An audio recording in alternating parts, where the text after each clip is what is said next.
Welcome to the final episode. The last time he will ever have a voice or a say in anything that happens on here. It's the end, thank God, of Sam's month. It's my month. Month is like an open highway. Yeah, that's right, I did it. My month. My month, my month, my month, my month, month. It's my month. Have you enjoyed it? Because I think you have. Of course I have. It's been incredible. You've had a great time. No one's loved Sam's month more than you. But that's because it's been all about and in reverence to me. I mean, every time I speak to normally our working relationship is a little bit more, I don't want to say guarded, but it's a little bit more sort of terse. It's abrupt. Our conversations are quick. Yeah. It's just a quick let's go. Whatever you want to do. I mean, even for example, the Eppies, which are now going to be, I think, quite an interesting format for the next few weeks. That's the normal. Like we're locked in. We're locked into that format at least until. I don't even think we should explain it on here, but I think it's safe to say worth your money. It's safe to say that Blink-155 is absolutely back, folks. And if you had any doubts, it is fucking back, baby. But that's kind of the usual thing is like you don't really know what we're gonna do, and then we just hit record, and you just go along with whatever, and I can hear you sort of answering and even. It sounds more like you're starting new email chains, threads when we're talking. I mean, not even like you're very productive during the. It's not even like you're doing a quick reply, which I do sometimes. But you're like starting. You're like fielding new contacts while we're. Yeah, I'm engaged in business development. I'm networking while we pod. So I think that's been interesting about Sam's month is like. Instead, you're almost timid. Like, do you think we should do this one? Well, do you think this one would be good? And I just feel so powerful. I kind of like it. You know what? It is true. Like, even today, when we were kind of talking about what time we were going to record, I was like, but I don't know. I'm trying to choose between these three songs. And then I partially picked this song. And I told you this. I partially picked this song. If I'm being honest with myself, because I thought that you might like it. And that's what, that's the thing about Sam's month is it's really my month. It's the battle. It's the battle and war thing. It's the law, whatever that saying is, the loss of battle. I feel like I shouldn't have to remember sayings to say them on here. You should just know what I mean when I say the battle versus war thing is Sam's month versus my life, to bring it back to the song off the top. Now, what did we? You know what though? Go ahead. No, please. It is your month after all. I was just curious what we think maybe we'll be able to answer it more solidly towards the end. But I think also it's safe to say that we already know. Like, what are the takeaways from Sam's month? What did other people learn? Did anything new happen with the Law Bites podcast, or I was thinking of inviting Joey Coleman on, but it just felt a little bit like not very Sam's month. I actually recently sent. I'm in the middle of a fairly heated and contentious exchange with the CRTC over an interpretation of some of their regulations that I disagree with. They've gone too woke. Yeah, they're too woke. They've gone too woke. Wait, really? Is this a working? This is as a. Well, I'm not going to say. This is not as a podcaster. This is as a producer. As a producer. I was going to call you a worker, but I was like, none of us are workers. Yeah. But I was. No, it would be much better if you were in a one-sided fight with the CRTC as like a viewer. That would be the best. If you're like that would be much better. I was like, I'm not happy with Run the Burbs. So I've shout out Chris Law. I'm like pretty deep in sort of like I said, a bit of a testy disagreement. Are they writing back? Are they writing back to you? Oh no, I had like a full on meeting with like certainly not what I would describe as a hearing, but it was like me and three executives from the CRTC as I sort of pled my case. Okay, hang on. There's a few things that are happening here.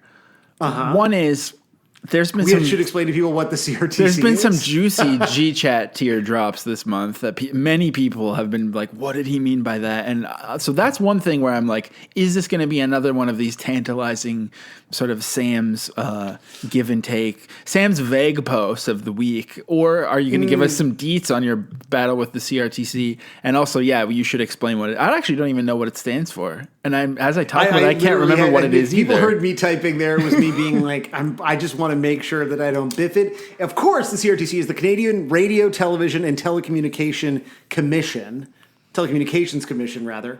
And they're the Shouldn't it be CRTC? Wait. CRTTC, but of course the TTC is what gets us across Bloor Street here in Toronto. So I think to avoid confusion with Canada's capital, Toronto, and our amazing transit system, they're simply the CRTC. We are in it. This is not hot GChat gossip. There's no Canadian celebrities involved in this, but we disagree over the method that they are utilizing to dole out CAVCO certifications for digital platforms. And this is of thing. What's a CAVCO? What does that mean now? So CAVCO, of course, means what is CAVCO? CAVCO, of course, stands for the Canadian Audiovisual Certification Office. Oh, yeah. I'm on the Government of Canada website. Maybe I could log in and check out my notice of assessment while I'm here. You might as well do your taxes. It's the sort of thing that I would do while you were talking to me about one of your little songs.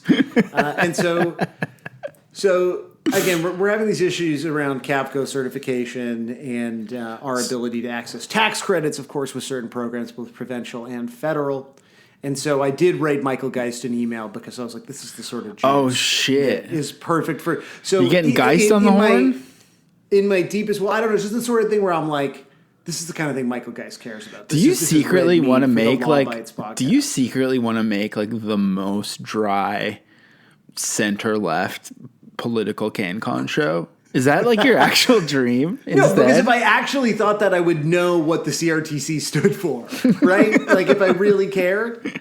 I guess. But I do fantasize about a future in which I'm on the Law Bites podcast, but I'm like the most irreverent guest he's ever had. We become kind of fast friends. We sort of see the role of the Canadian government as a regulator. Similarly, it was your month that you could have had anyone on. You could have easily had. I should have had him on, Joey Coleman style. You know what? I'm very, very proud of all the guests this month. I'm so excited about the guests this week.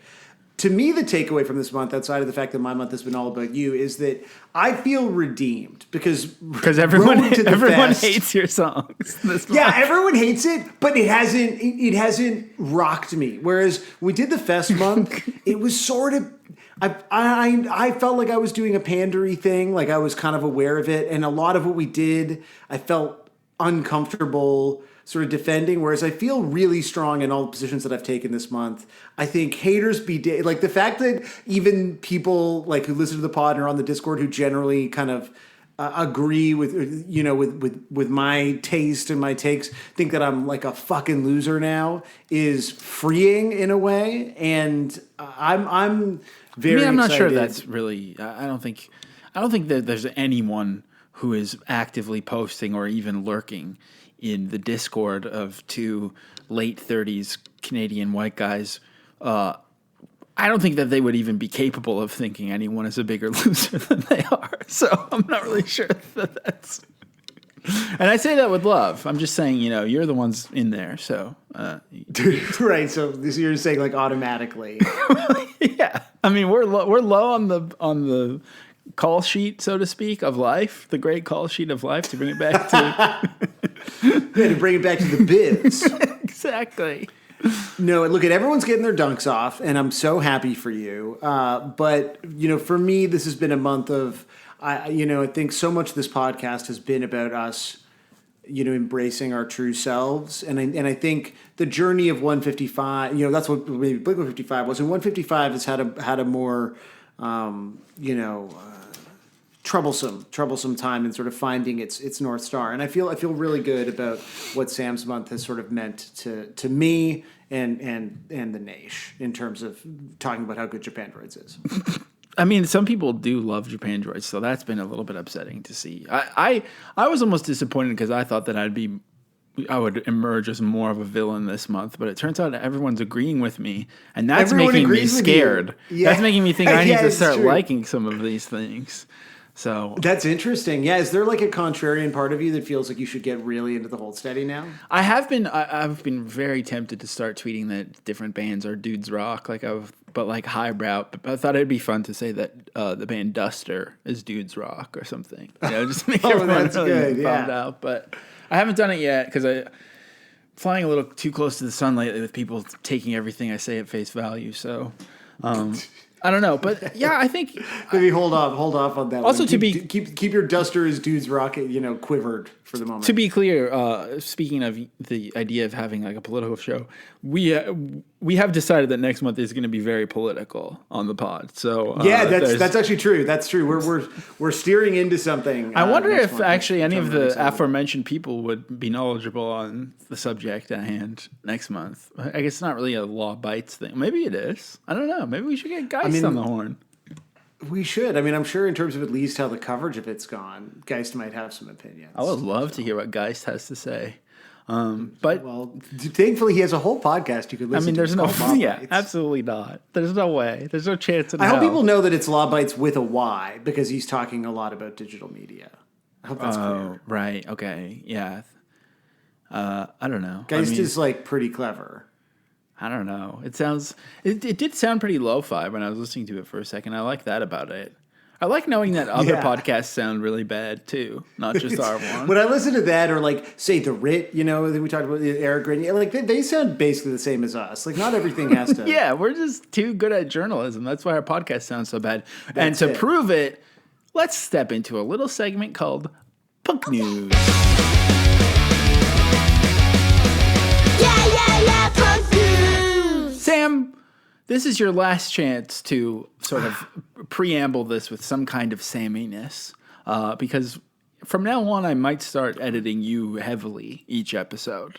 What? If you say things that I don't like, I might. I mean, it's not your month anymore. After Wow, this- you're gonna start censoring me. I might, and, Like, and just then like- you're going to just write like the the CRTC. CRTC. Yeah, exactly. I mean, how my own CRTC, I would- the JRTC. I would love to know this. I know that there's probably some things that can't be revealed, but how heated what kind of rhetoric were you using in your heated emails to the CRTC? Like, can you share any my tidbits? emails got heated. My emails got heated enough where I insisted on a phone call because I thought that their interpretation of the regulations was tremendously unfair. Might have been as heated as Wow, my you language use the word got. tremendous? That's very Trumpian of you. Yeah, it was very tremendous. Let's see. Let me see how heated does it get. Let me see. I say I definitely use the word tremendous for sure. I said I'm looking for additional clarity. That's pretty bad. I refer to the scenario they put us in as a bit chicken and egg. Getting pretty hard there. A bit chicken and egg. Did you use hyphens? I referred. I said there's a significant unfair advantage given to some of our competitors due to their interpretation. So, and is that the unfair advantage to do with maybe race or gender?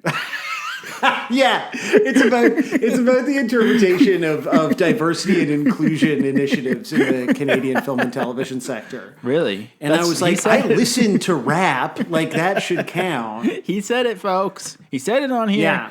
Yeah. Well, that's pretty good. Did you say chicken and egg with hyphens? I'm just curious, like how, or what about was there any exclamation marks? I did say chicken and egg with hyphens. I did say it. Hell yeah. Wow. How would you? Yeah. Because that's the scenario, right? It's not a chicken and an egg scenario. It's a chicken and egg scenario. To me, I think that's you correct. kept your cool to stay correct. If you had it wasn't like a. Oh, if there were no dashes, it would have been like you were like he's mad. Oh, I can tell he's. You're like he's I'm. huge. He's You're not typing even- to them. I'm actually laughing right now, but you're like, no, he's. We got This to. guy is pretty Steve. Did you use Yeah. any exclamation marks or all caps? No. Well, sorry, I did at the top when I said, hope you're well. You put an exclamation mark there? Oh, my God. Yeah, that's how I start my emails. It's practically a death threat. That's hey, I hope you're well. That's how I start my emails. And then, I am perturbed by the chicken and egg scenario, this tremendous disadvantage. Yeah. So I said a significant unfair advantage is what I call it. Did you, do you have any closure yet, or is this going No, to absolutely the Supreme not. Court I or whatever? It didn't work. That's why I had to go to Geist. Fuck. And Geist hasn't written back yet. No, Geist doesn't. Nobody cares. Nobody cares. I would love. But it is. I want to say that what is happening is fucked up, and it's not right. But you won't explain what it is. Do you want to know what it is? If you could do it really quickly, I would love to know. I think the people deserve to know. So the way that Canadian film and television works is that there are tax credits that are both provincial and federal that can be used as part of your financing. And to add, again, say 20% value to any of their productions by virtue of being CAPCO certified for their own YouTube channels. And so we were arguing that that's fucking stupid.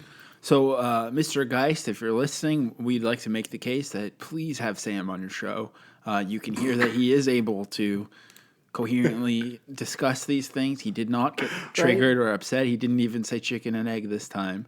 Yeah, what'd you think? How did you think? How did I do? I mean, I think it was really good because I couldn't pay attention to it. So I think it seemed like it was accurate because I totally zoned out in the middle and started looking at Twitter. That's perfect. So I think maybe everyone at home, let us know. Maybe write into Michael Geist Law Bites podcast, and if you think it was good, if you think Sam deserves to have his voice heard, let's get him on there. Let's make this our cross to bear. Let's really put all of our That's resources right. Yeah, I think this. if we could put the nations, obviously, during the pandemic, we raised $10,000-$15,000 for some Black Lives Matter organizations, and I think now it's time to turn all of that energy towards tax credits, CAPCO certification, and how it allows me to access tax credits for a variety of and again, Mr. Geist, if you're listening, check out Sam's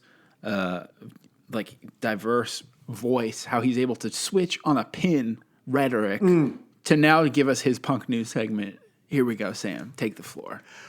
Well, I was reading my favorite blog, Boing Boing, and one of my boing, and of course my favorite, Punk Scribe. That's it. Well, website. Yeah, well, boing. I bet the porno sites are even CAPCO certified. Checking out my favorite scribe, Jennifer Sandlin, and found this delightful morsel, Pop Punk Astrology's humorous take on zodiac signs. Now, Pop Punk Astrology is capitalized here, so I guess that's all a proper noun. You could hear more about proper nouns in this week's Blink 155. And it looks like this is all about an Instagram page. I don't believe in astrology. This is not me speaking. This is Jennifer Sandlin. So wait, what do you? I just want to make it clear. Because it's sexist for men not to believe in astrology. Do I believe in astrology? No, not. I don't believe in I don't believe in astrology, but I think the moon's super powerful. So I believe in I believe in it all generally. I think it makes as much sense as anything. You believe that the sun goes up and down or whatever? Well, I just think if the moon can control the oceans and menstrual cycles or whatever is what I think the moon does, that it makes sense that it would make me be in a bad mood or have bad things happen to me with what made me think that maybe astrology was something. I don't really believe in it, or maybe I don't really care about it enough to care. I know usually people say oh, Leos are annoying loud assholes, and I'm one, so that's interesting to me because it's so inaccurate. But I think one thing I noticed was that when I used to use Facebook normally, I would notice that some days all of my favorite people on earth would have their birthday pop up as a notification. And then some days it would be a bunch of NPCs in my life, people that just serve the people that are just filler, essentially. They would be their birthday at once. And that made me think, wow, that must be astrology. The people, I'm just not compatible with all these people named Sean or whatever, whose birthday it is. It's some random ass week. I feel there's some I know Tauruses that's a way, but I don't really what do you know about Libras? I don't know anything about Libras. Is that what you are? No, I'm a Pisces. I'm just looking at the word Libra on this website. I feel like I only know about Tauruses and Leos. What's really interesting... Those are the headliners. Okay, I think since this Boing article was posted mere days ago, it looks like this Instagram has been deleted, maybe? Wow, couldn't handle the attention. It's a dead link. I also can't find the author anywhere. Weird. Very strange. Fuck? Or I think maybe it's because the name is actually Pop Punk Press Texas. No. Yeah. Imagine getting an article in Boing Boing and then not even being able to take advantage of it. I think it's their fault. Traffic. I think Pop Punk Astrology is maybe their TikTok handle, but it's part of Pop Punk Press Texas on Instagram. Oh, okay. So, and it also says we aren't using this page anymore. We got zucked too many times, LOL.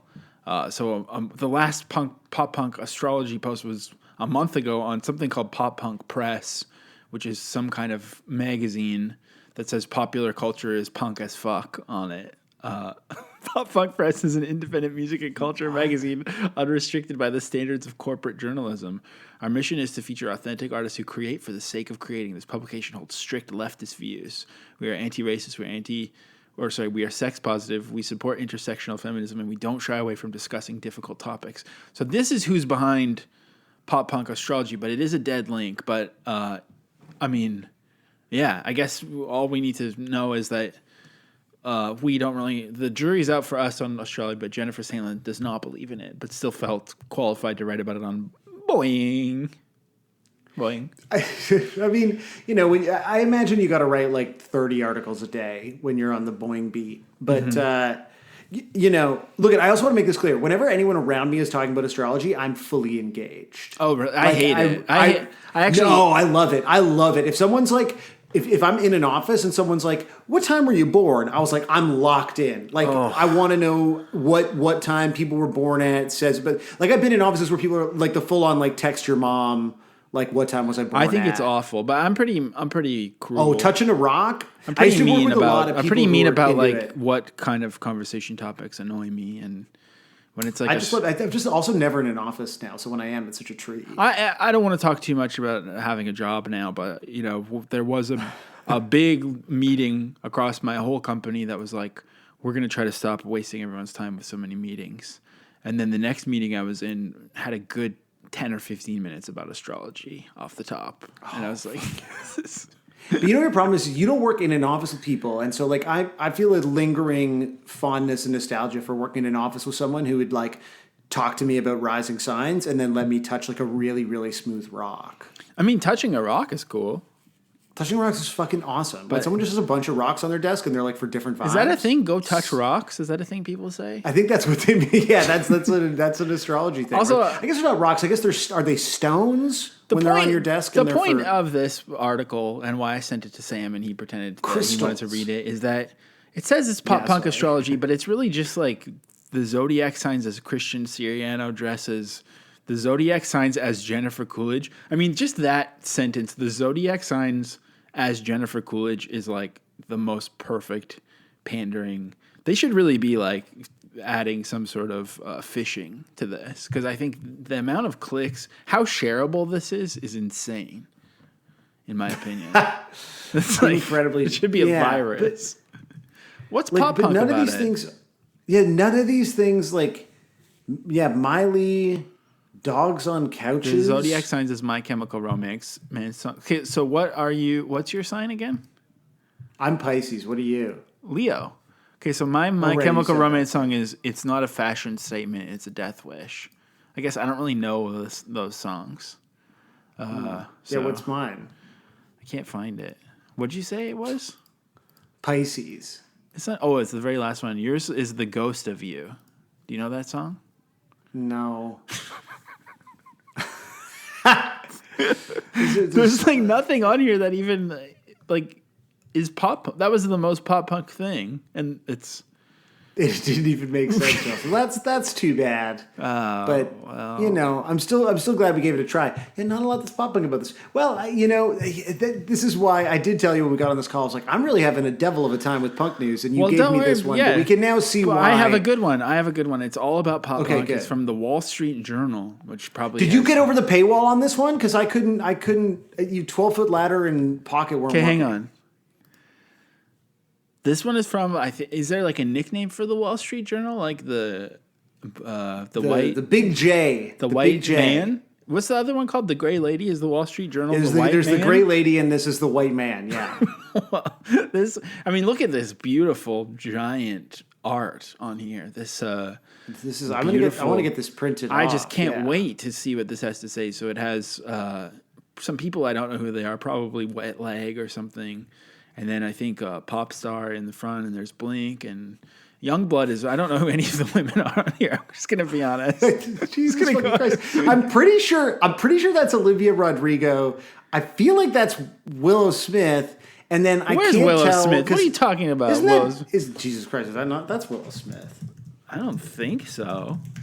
Does she play bass like that? Is that a bass or is that a guitar? Maybe it's a guitar. But did she even? That's a guitar. Okay.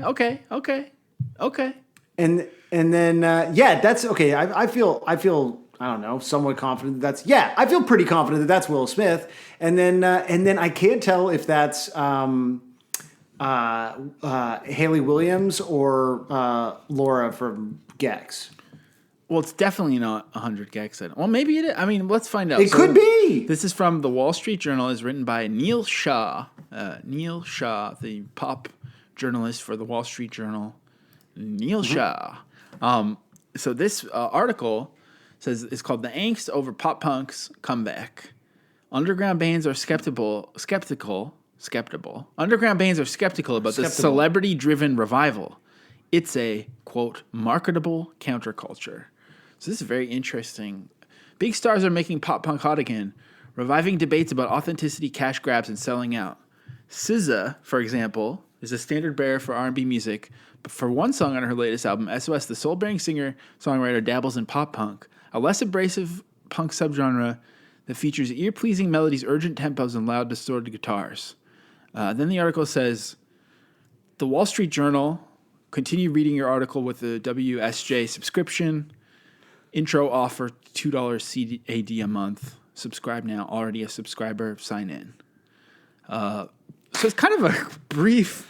I think it's damn. Yeah, that's really okay. Well, that's interesting. I mean, it's interesting that they have all those photos and then only mention SZA, but I guess it's food for thought. Brevity is definitely the soul food of for punk. thought. She did do one pop punk song. I remember people telling me about that. But yeah, real quick, tight article. The angst over pop punk's you know what's funny is that you can actually listen to the article. Maybe that'll work. comeback. Oh, okay, let's check it out. Underground bands are skeptical about the celebrity-driven revival. It's a marketable counterculture. It's pretty slow. By Neil Shah. March 26, 2023, 8 a.m. Eastern Time. Big stars are making pop punk hot again, reviving debates about authenticity, cash grabs, and selling out. Paywall. SZA, for example, is a standard bearer for R&B music. But for one song on her latest hit album, SOS, the soul-bearing singer-songwriter dabbles in pop punk, a less abrasive punk subgenre that features ear-pleasing melodies, urgent tempos, and loud, distorted guitars. She's not the only star embracing the style.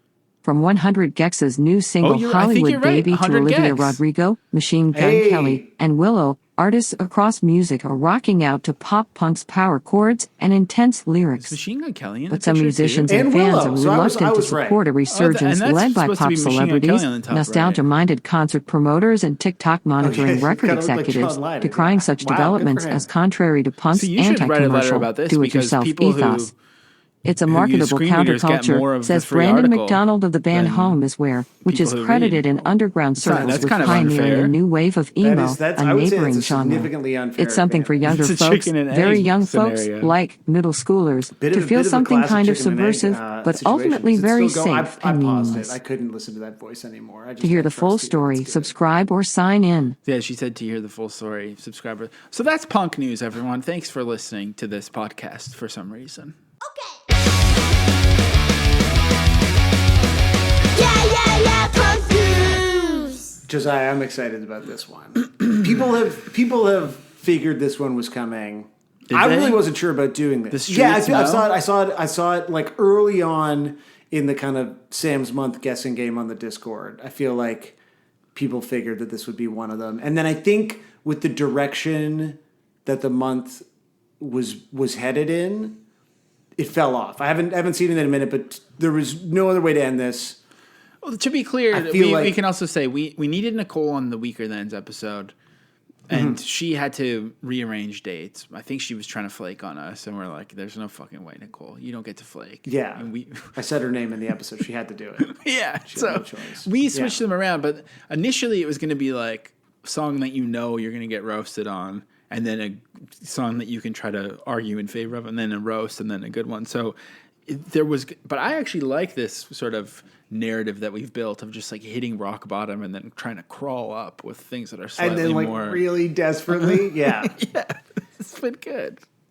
And this is one that we've talked about. We've kind of talked around. So we're doing Bomb the Music Industry, and we're doing Bike Test 1, 2, 3. We've talked about Bomb. Fake sounding names.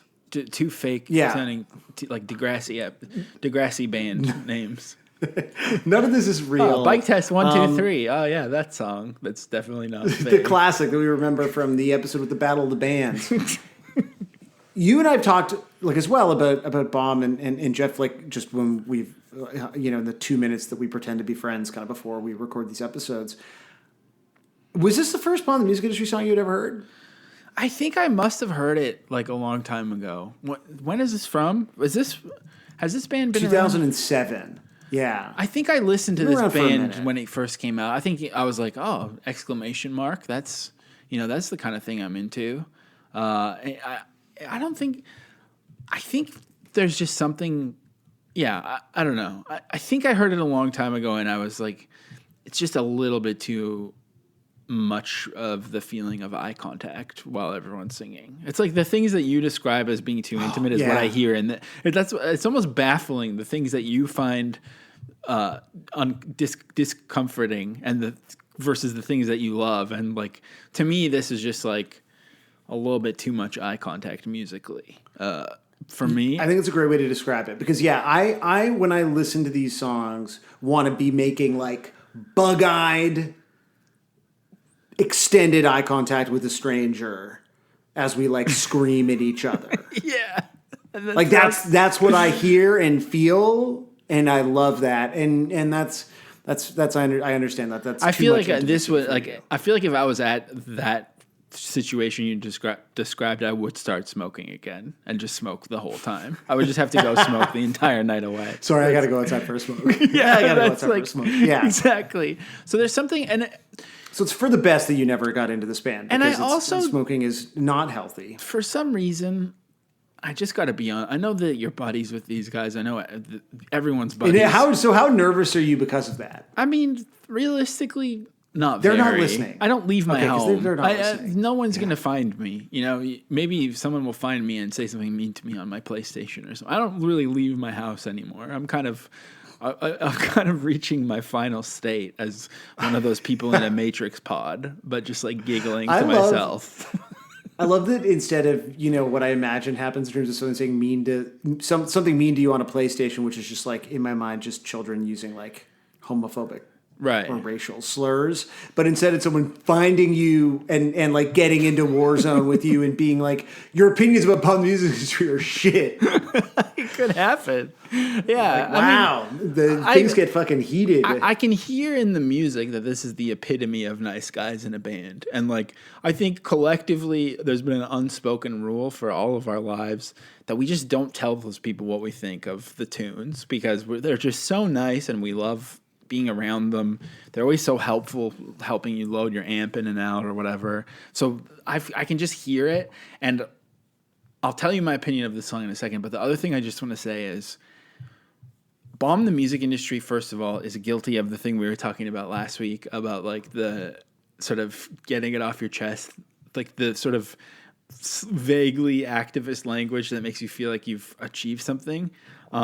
And I just think it's hilarious because what does that really mean, bomb the music industry? How would you bomb like a vague concept like a music industry? It's really funny to me. Not to mention like, you know, since this band happened, the entire, almost entirely like underground DIY music is its own version of the music industry with managers and publicists and all that shit. So I know that like Jeff Rosenstock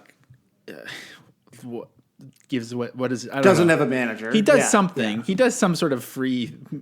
I know that he's like a guy that everyone. He seems like a great guy. But anyways, I just think it's funny the idea of bombing.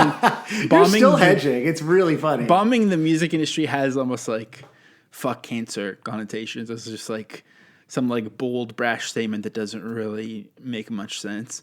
But then further than that, I really get grossed out by like and I don't know why, because I love Breves in my day-to-day life, but when a band has a first name basis version of their band name, it really weirds me out. I just really don't like it. It would be like, oh, you're going to see Modest this week? Like and I understand that it happens, but that alone is already like, there's a lot of people things. People should start calling them Modest. That would be sick. I also kept thinking that you go checking out Mod. When people were saying, "Are you going to do BTMI?" I was like, "Sam, like, bring me the horizon," or I don't know what I was thinking of.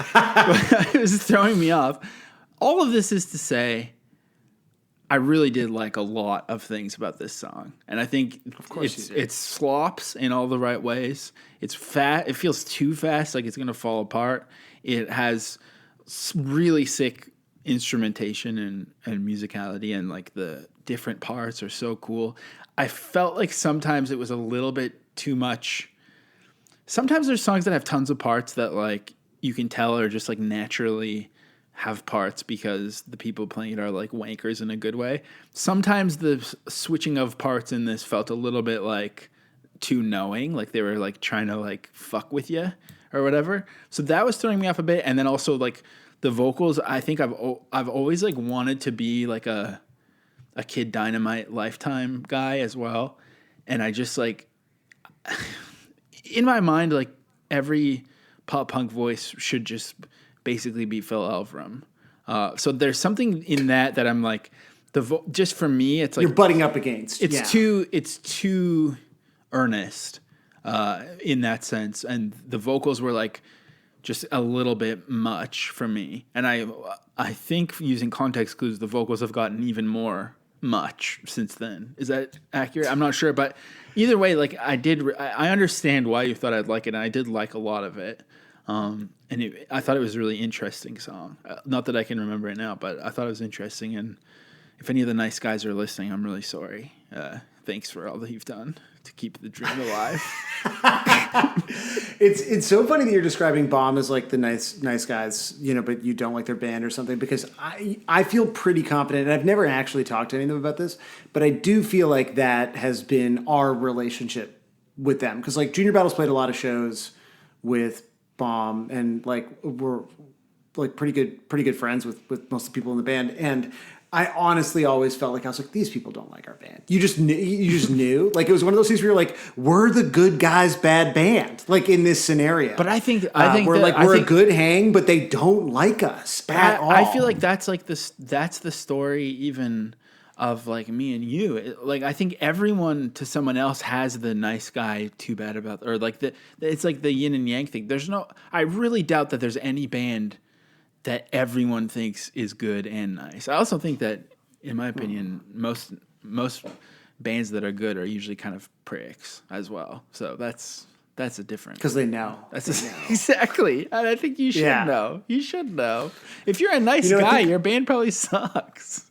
If you're like, it should help load in, like, get out of here. If you're a singer who's helping with gear, like, what the fuck are you doing? Exactly. You're the singer. Exactly. Act like it. Exactly. I remember going to see Between the Buried and Me, because I think Converge was opening. And again, I also thought that that's who you were when they were saying BTMI. I think I was thinking of that because they're BT Bam, and that's what people call them. And like before they play, people go BT Bam, BT Bam, and I was like, what the fuck is everyone saying? That's mortifying. BT Bam. BT Bam. That's terrible. BT Bam. Wait, see, I think Bomb BTMI? is a sick name. Also, BTMI. I don't think anyone ever says BTMI. T? That's like but no one says no. That's not necessary. People say Bomb. You would say Bomb. Yeah, that's but also which is a good Bomb is good. It's like The Bomb was also a good band name. Just call it Bomb. Just call your band Bomb then. No, because Bomb the Music Industry is like a cool punk band name. Like I feel like the people who say Bomb, it's of an era. It's making me think of the phrase thebomb.com, to be honest with you. Every time you say bomb, I hear you say thebomb.com. It makes me think of Bomb the Suburbs, which I remember we had a conversation on the Discord a little while ago about what is not necessarily the best book you've ever read, but what's the most transformative book you've ever read in your life. And for me, that's it. The William Upski book about 90s graffiti culture. And then, making zines he was doing those one-pagers kind of back in that era. And so for me, Bomb the Music Industry has always recalled specifically Bomb the Suburbs and that kind of not using... obviously the way that William Upski uses it is in the sort of graffiti sense of bombing, but I always thought of Bomb the Music Industry as sitting not in a how to blow up a pipeline kind of fantasy of leftist action, but in more of this quite obviously metaphorical space, because this is a band that for my money and in my opinion is the most vital and interesting DIY band of our lifetime.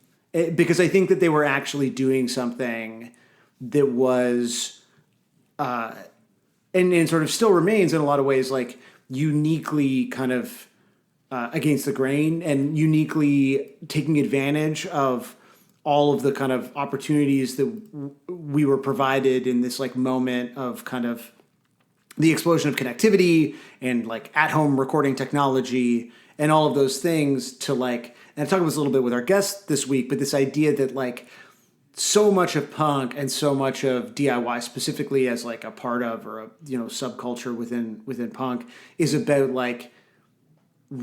constantly replicating the past to dramatically diminishing returns. And the idea of sort of taking the sort of core ethos of kind of DIY and this blueprint that's been laid out for you by the bands that you grew up with, and then seeing how they work deployed in a really, really modern context, to me is really interesting. And I do think was something that in the end, it's part of what I think kind of destroyed the band. But this is a band that really did effectively exist in a moment of careerism with a lot of their peers and a lot of other things that were kind of happening in this specific scene at this time, making decisions that were alienating to people who were interested in being in quote unquote business with them. And in that sense, I don't think that the name is even just clever. I think that there were a lot of things in the same way that the Robert Smith Ticketmaster thing that's unfolding right now is so obviously proving that Taylor Swift and Bruce Springsteen and Blink-182 are full of fucking shit. Right. Because the degree of complicity between them as entertainers and Ticketmaster and Live Nation is just, it's 100%. I was talking to that's something we haven't actually talked about enough, and it's funny that we have a Blink-182 podcast and haven't brought it up yet, but I was talking to a friend who's kind of music industry adjacent, and he was saying that multiple people have told him that the role of Ticketmaster is just to play the bad guy so that the artist can 100%. Be as greedy as possible. 100%. You think we're looking into it. Fuck you, because literally here's what you can say that all you want. Blink can say it. Oh, we didn't know. We don't have control over that. And it's fine because it makes you the good guy. Who cares? Ticketmaster is this entity. It's not a person. But then Robert Smith comes out and he's this is bullshit. Everyone gets money back. They send you a literal email that's fucking Robert Smith, here's $10. We got $10 back on our Cure tickets for the summer, which were already only $45. You know how much fucking money I spent to see Blink-182? It's not right. So congratulations to you. You certainly won. But this was a band where at the peak of their success, there was real tension in enacting those values, because we would bring Bomb up to Canada and they were at that time, I mean, and like Jeff as a solo artist has committed this, but at some point, the rules around it have changed. But like Bomb started with this ethos of like shows wouldn't be more than $10 because it's not Fugazi time anymore, and they would always be all ages. And in Canada, it got to the point where it was impossible for them to play shows in venues that were big enough where, like, because you had to buy out the bar to make it all ages, like, you literally couldn't do the show. And I remember we had to do a Toronto show that I think was $15 because it was like the only way to get a room that's big enough for the number of people that are going to, like, either no one's going to see you play or we're going to do a show that's $15 because it's the only, like, literally, otherwise you'll just owe the venue money. And there was like a very, very real cost to that. And that's like interacting with then booking agents. And that's why you won't get a booking agent. Like Bomb never had a booking agent. It's why you can't have a manager. And so in that sense, like, I actually think it's reductive to sort of treat the name in that sort of like fantasy world sense, because even things like giving away the records for free before anyone was before anybody was using the internet to give records away for free. Did they do it before Beyonce? They did it before anybody. God damn, that's crazy. Okay, that's fair. They were the first people I knew to do that, and then again to be in a position where record labels want to sign you, but you're like, well, it's still kind of part of our thing that we put out our albums for free. So the only people that would ever work with Bomb were people who were willing to accept the fact that a lot of people who wanted to hear this music were just going to download it for free. And so I don't think it's like just a like clever and fun antagonistic statement. I think it like really was like a defining ethos of this band that I think they got enough credit for, but like I sort of feel like they don't. Well, then I guess maybe the other thing that's you're raising another point about why I've always just been like, I don't know. I mean, there's a song called My Response to an Article in Alternative Press. It feels like the whole band is only about that kind of thing then. And it's like, it's similar to the way that people viewed Fugazi or Minor Threat, or like, it kind of just feels like then the lore is the entire band, and then you're just listening to a bunch of lore and trying to figure out all the lore, piece together the lore. Just really like but as you know from the Weaker Thans episode, I'm anti-lore. Kids, I'm doing a big X with my arms right now. No lore. So there's the lore is just that we're gonna be DIY. There's too many members of this band also. Well, because they were a collective. They were a collective. Like, that's exactly the thing. So before that shit was trendy, before everyone in Montreal was a fucking collective, they were like an actual collective. There's absolutely no possible way this is before like Constellation Records. In fact, this is like taking Constellation Records, the most kind of irritating parts of it, and then combining it with like pop punk. So that's like that. I guess the other problem is, in theory, it's all this should be my favorite thing, and that maybe that's what also puts that's what annoys up. you. That puts a wall up for me. Maybe no. I mean, I look, know. To me, like and I think the thing that made Bomb this like true cult band, like we've talked about sort of cult stuff in the way that it feels like the Pod, became this cult thing, at least for a minute, and. For a minute before it became the widely popular well, I know. I meant before it became like just incredibly alienating, right? Like before today's episode of Blink 155, where I'm like, who's left? Who could possibly be left? I even think this is probably going to be a good episode, and I spent like 10 minutes explaining Cavco certification, which like I'm debating asking you to delete when we're done, but we'll see. If you keep throwing it back, you're making it harder. Well, it'll be funny, yeah. Now it'll be funny if we've deleted it. So I felt like it was a risk that I was willing to take because it would land as a joke if you've deleted it. Then I'd have to delete this part. Yeah, exactly. I hope you're making a lot of notes.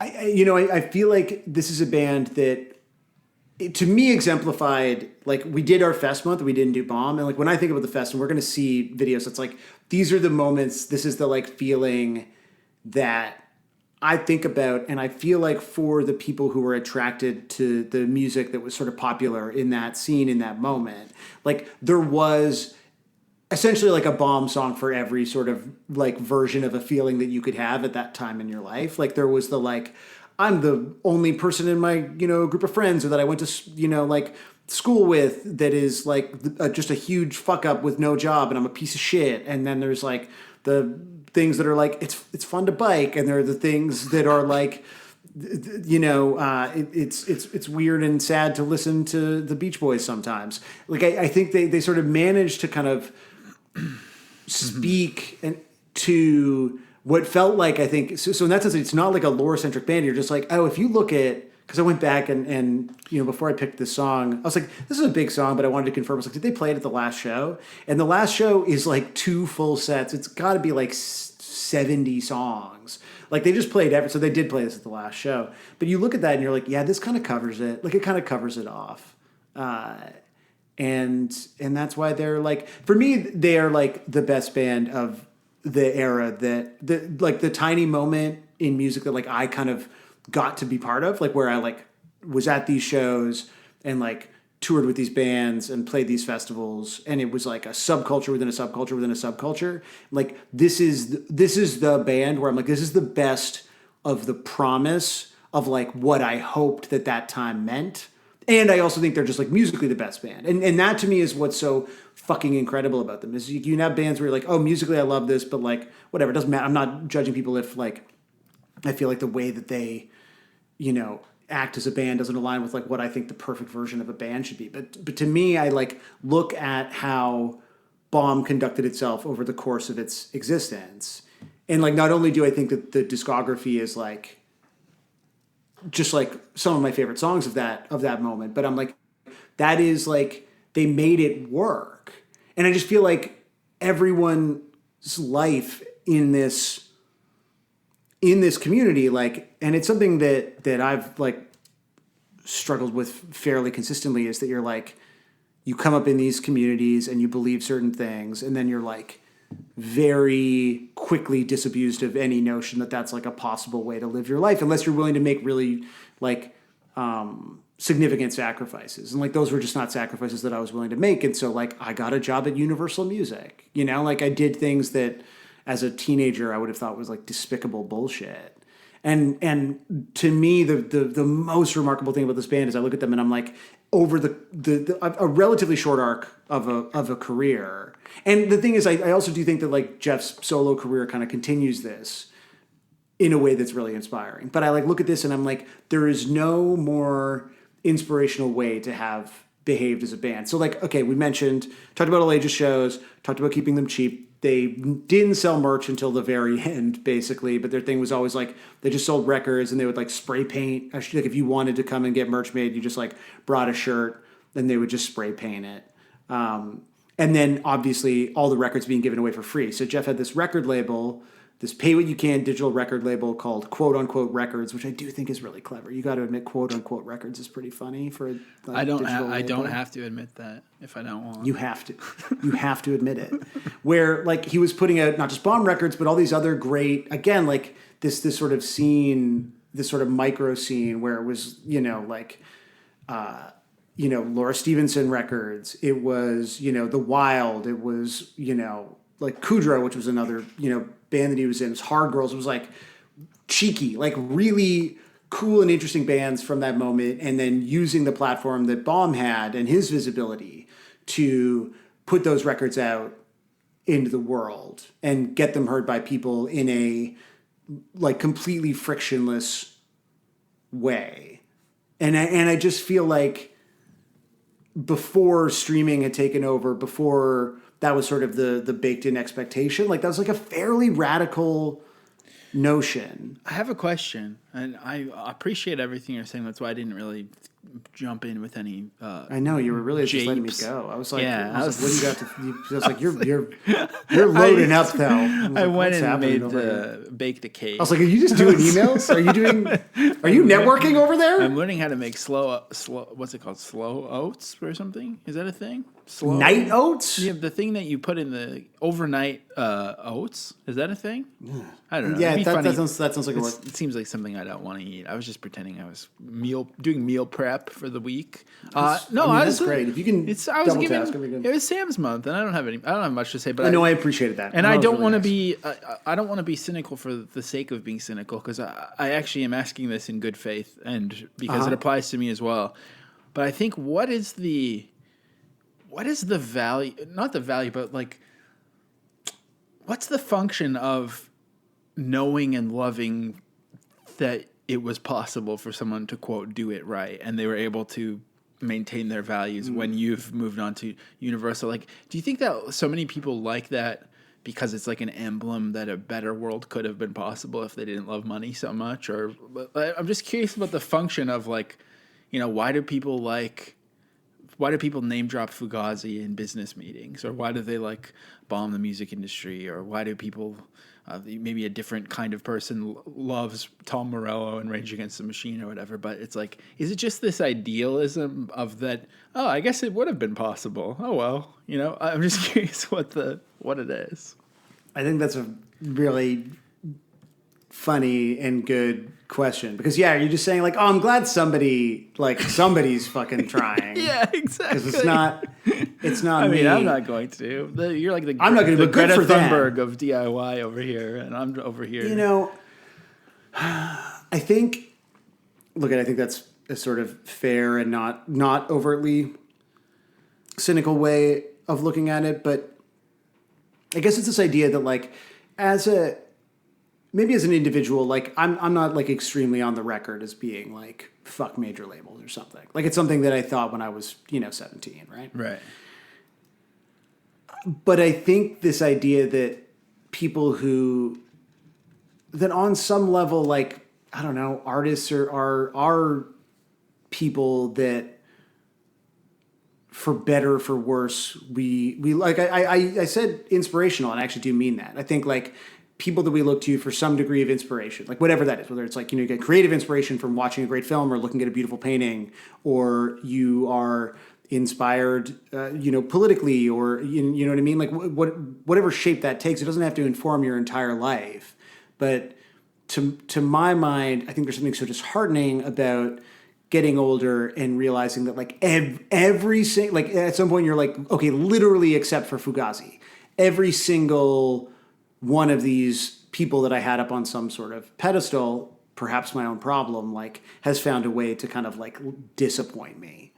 And I think by the time we were making music and we were part of our own like punk communities and subcultures, it was just sort of a given. Like we were already in this kind of ironic mode of like everything is shitty. And that's a lot of Bomb songs are like about how everything is shitty. Because that was sort of like our default mode, I think, for a little while, as like again, at least sort of a specific sort of slice of a specific generation. And to me, I think more that was kind of millennial culture. Like this is around the time of like the So Sad Today Twitter account that everyone was sharing. Like I feel like it was the time to performatively, like it was pre-Trump, but the birth of like saying Hell World or Dumpster Fire. Yeah, totally. But I feel like there is value from like a purely artistic standpoint in being able to look at the career of someone and maybe part of it is like my just irrational nostalgic attachment to this era of like fucking orgcore and like fest culture and music that when we did our fest month and I looked back on it and I was like, so much of this is fucking garbage. And it's like bro-y, alienating, homogenous garbage kind of masquerading as counterculture.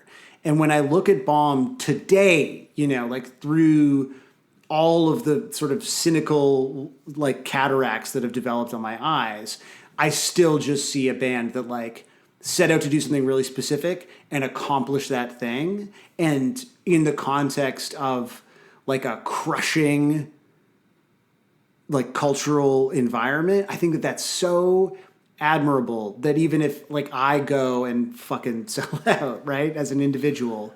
Right. It's more, it's less about. Can you not draw some inspiration from that? Like in whatever sort of facet of your life or your own art? It's because you're describing something that maybe it's not necessarily for me the whole time, but it's something that has a mission statement that achieved its mission statement. So even if you work for Universal, if you like, I mean, it literally is why so many hardcore guys have like business motivation podcasts now, because it's really just about like setting blueprints for yourself and then actually following through and doing it. It's like, it's grind set shit. And I love it. Totally. Yeah, exactly. I just think in an era where that's the default, just to have avoided that, I think is And to have really like put, you know, like accessibility and inclusivity like at the heart of what you do and like continued that before it was, even the way I say it makes it sound buzzwordy. And you're like, this is like, to me, the whole promise of like what I wanted to believe that like we were part of. And when I look back on it, I have to be honest with myself and say that that's not what I see 99 times out of 100. But when I like look at Bomb, like that's what I see. I like see the manifestation of that promise. And you're like, all right, so like, you know, over time, and the really interesting thing to me is like I always felt like Bomb was this like incredible cult band, so like the most popular band in this community, right? Like so fucking big, but like didn't, you know, they never like again got like label attention. There was really no media attention around this band. Like Jeff's been kind of a different story as a solo artist. But when I look at like the sort of current crop of like people who are a little bit younger than us, a little bit younger than Jeff, I'm like, that band was like really influential. And in that sense, you're like, okay, so like if there are a bunch of bands that take influence from that and like move forward with, like, doesn't have to be that exact, it's not that everyone has to do all ages show all $10, but like, what's your version of that? Where like, what's the thing that you believe in and what sort of informs and powers your art? And how can you, and can you move forward? Could be like a crypto app or something. You know, and like let that be a crypto app, let that be your LinkedIn page, you know, whatever it is, your NFTs. I'm actually also like wondering if fucking awesome. I'm wondering if they maybe they just also didn't come to Vancouver. Maybe they just didn't come to the West Coast as much. Well, they must have, but maybe when they were first bubbling up. I don't know if they played. They would have done like West Coast, but they didn't. Like they were very East Coast. So maybe that's also like maybe this is an East Coast West Coast thing as well, and that's why it just doesn't make as much sense to my brain musically. But there's I think elements that's it. It's all very East Coast shit. Yeah, yeah. I honestly think that's part of it, but I don't know. I think for the sake of time, we should watch some videos, maybe, or we could keep talking about how much you love it. No, I don't know. It's fine. We can move on. Wow, look at you wanting to move on. It's fucked up, man. It's getting a little too intimate right now with all this talk about inspiration and whatnot. Whoa! New Watch Together video dropped. What is this? Cats versus dogs? Cats and dogs. Oh my god! This is so. For those who aren't me or Sam, who do the pod, it's normally this like 15-minute animated fake Pixar short. And now we got that thing? Now we got a gal on her bed. Watching something called the video. Watching Watch Together. In fact, even in the Watch Together video, it shows the old video that it used to show. Oh yeah, it's still in here. Kamananda's Llama Drama. Oh yeah, man, they're like kind of just like really the third mic on the pod. This is such a fake room that she's in. Also, I love how you're like, we should get moving, and now we're watching the whole Watch Together video. Yeah, her and her friend are laughing. I forgot. That's the other funny thing is there is a Watch Together built-in camera. We always forget that. Oh, should we turn it on? I'm just turning mine on right now. Look how little we are. Hold on, let me see. Turn mine on real quick. Hey, man. How's it going? Look, I'm going to screenshot these tiny little guys. You should screenshot this just like... just so people get the vibe. All right, so we're gonna start by watching, and like, look, watching I was like, this will be fine. This will be like a totally cool episode. And then I started watching these videos today, and I was like, oh, I'm fucked. Like, I feel like emotional about this shit. Like when we. Okay. Also, so can I? Oh, you mean you're fucked in that way, not that you're fucked like that you're gonna get roasted or something. No, because like I don't get. If you don't like this, that's fine. That's on you. Right. But I will say this: there's something about. I was like, I'm gonna cry. I'm going to fucking cry. Oh, I can't wait. That's gonna be so. No, good. I won't. I'm fine. Please cry. Please cry. But we're not watching anything from the last show, so like it's. Oh, well, okay. let's do it. Let's watch like Jeff Rosenstock's speech about togetherness or whatever, and then you can cry about. Fuck up. But I was gonna say there is something like horrifying about like showing someone your favorite movie and them not liking it. So I think what I'm trying to say is the pod is brave. We are brave to do this. We are brave. Listen, this is not, I don't know the bombs like it's just more. I think this is the only way to do Sam's Month. It's like this to me is like this is like it's. I think there's you've expressed this with like some of the bands like from Vancouver, from like your moment in Vancouver, right? Mm-hmm. And like this isn't a local thing to me, but and I don't want to like overplay our part in this because it's like Junior Battles is like the tiniest band in this world, but like, you know, these are like lifelong friendships that we made with these guys. Again, they didn't like us as a band, but we all got along as people. And so like we were. Do you have it on the record anywhere that they didn't? Did you like? No, I don't have it on the record, but I guarantee you, I could be like, guys, be real. You didn't like us. I actually remember there was one time we played a show with them at Asbury Lanes, and Mike Park was playing on stage, and I was in the bathroom with John, the bass player, and I made some. You're going to say like, John the Baptist.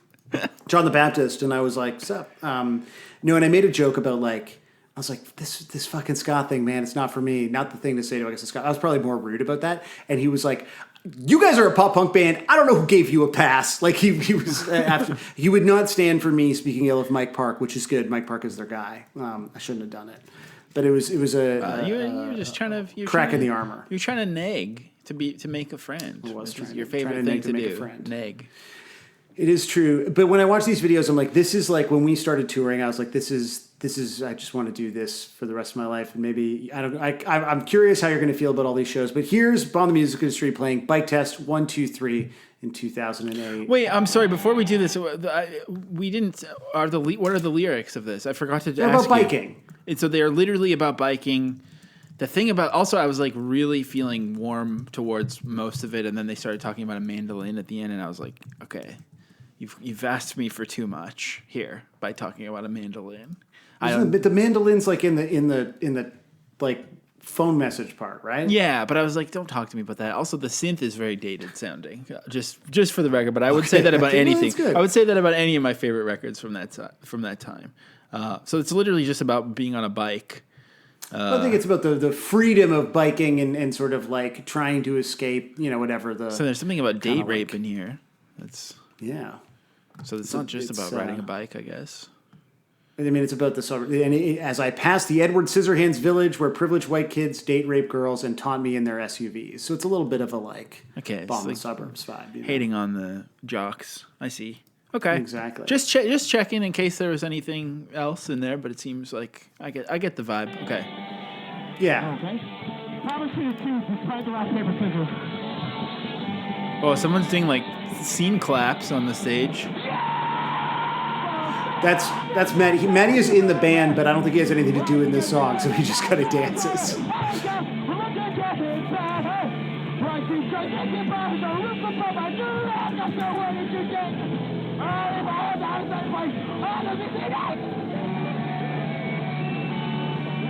I think he's playing that keyboard that you can just kind of hear a little bit. I do love that. I feel like no one was doing the Oompa Oompa drums in. When is this from? Like 2004 or something? This came out in 2007. This video is from 2008. But yeah, the Oompas were not in style. Look, they've been ahead of the curve. They were ahead of the curve on fucking ska revival, for better or for worse.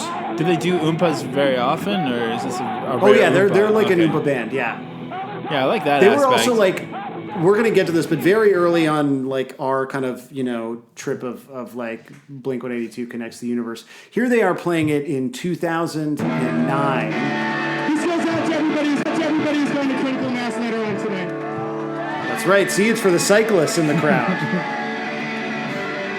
It's about being fat and trying to ride a bike.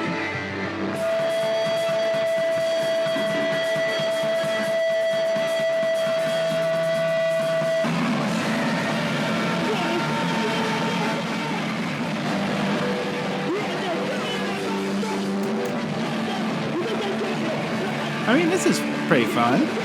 Are you crying? Right? Like I just want to be in that room. Yeah, I mean, I think in general, shows were a lot of fun back then. Yeah, that's it. I'm just like I just feel like there's a part of me that I think is like, oh, I'm never going to have that much fun at a show again because I'm never going to be that young and I'm never going to be that drunk. And I'm never going to go. And you're never going to go, so you're fine. Here they are playing it in 2011 at the Middle East in Boston. It's slightly more popular at this point. I do like the jangle at the start. It's a really nice jangle. It's a great jangle into then like the drum intro drums. Is very Christian sounding, and that's a compliment, not a.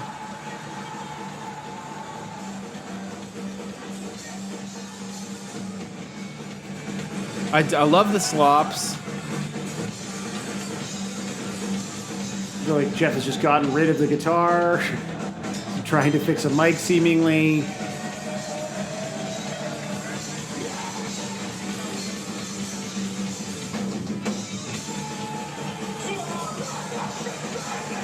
Okay, I feel like we gotta at least watch the bridge here, because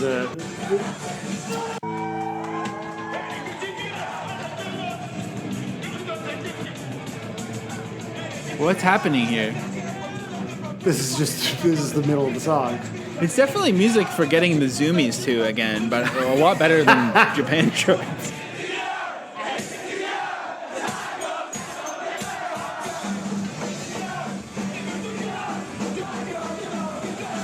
Okay, pretty great. We gotta watch 2 more live videos. Here they are playing it. I think this might have been in 2008. And then there's a familiar ditty that sort of comes up. There sure is. I saw that in the title. In the bridge. So maybe we'll skip ahead a little bit. Oh, no. Spoiler.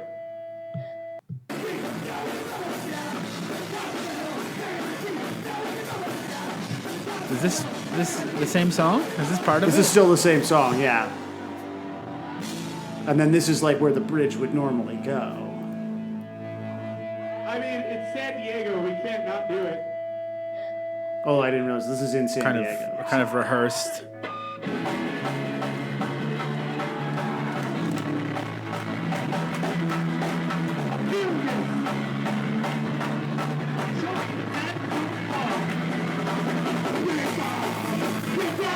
I mean, I definitely get it. I understand the appeal. I think it's all very charming, truthfully. Okay, well, get ready. Let's see how you like it when they play another Blink song in the middle.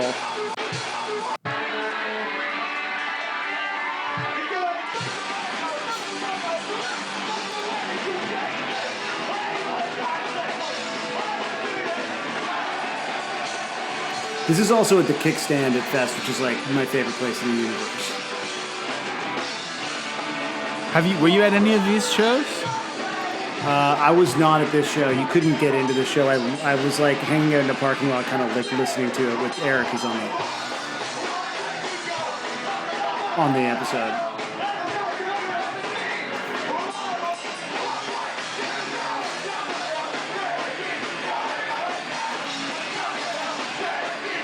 But this was this like kind of community bike shop that had a stage. And it was like fairly off the strip, and it was kind of where all the DIY bands played at Fest.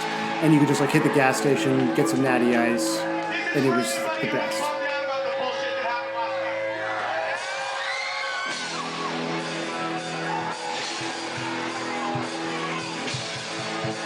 This sounds really good. Yeah. This is how good Blink's gonna sound on tour.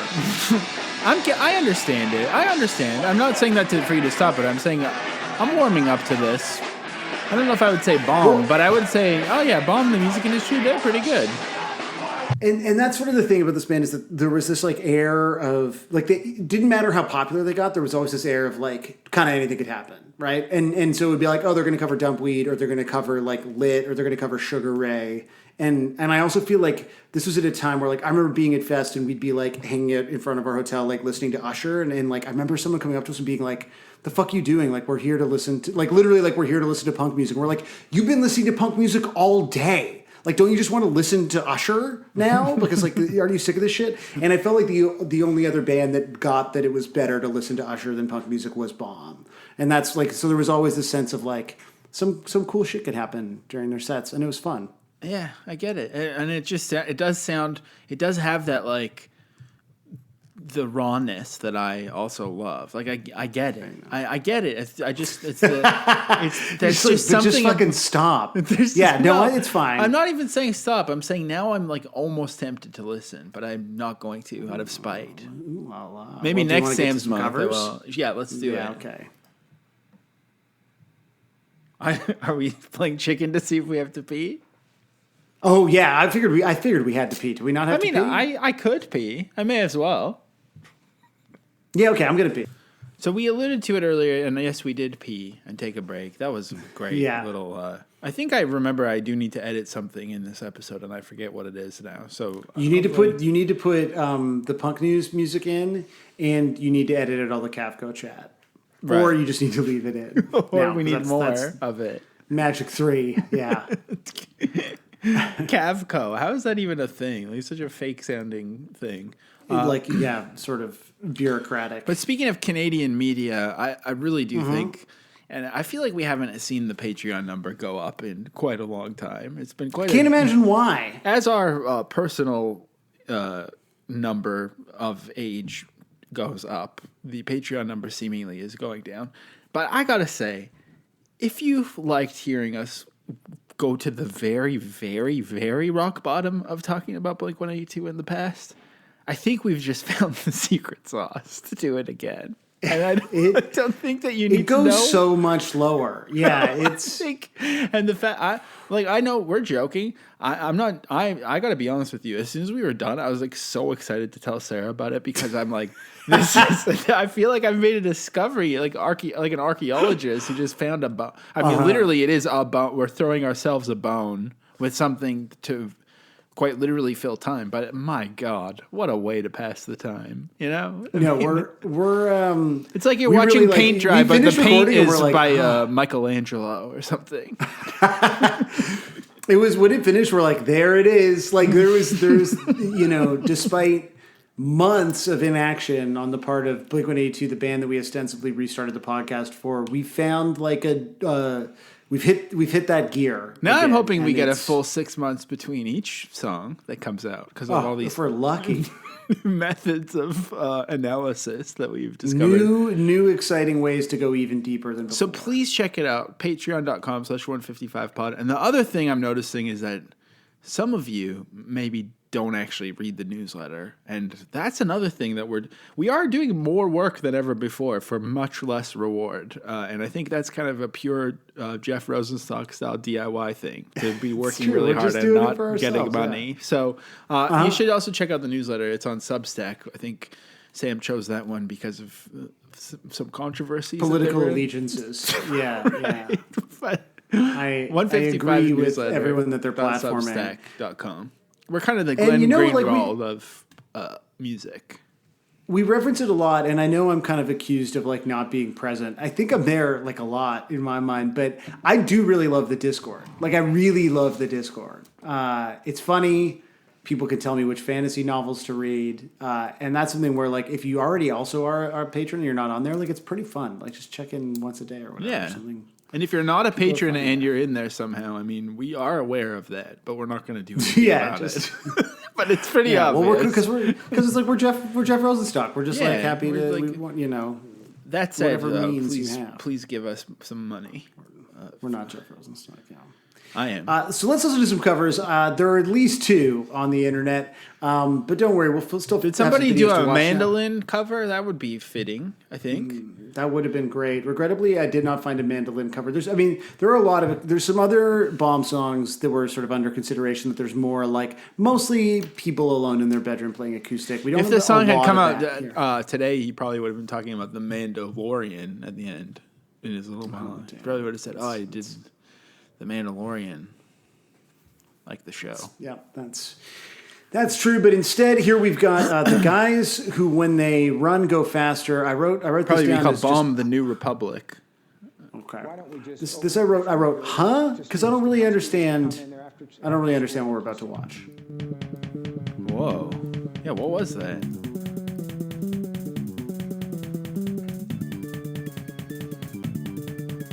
Why don't we just?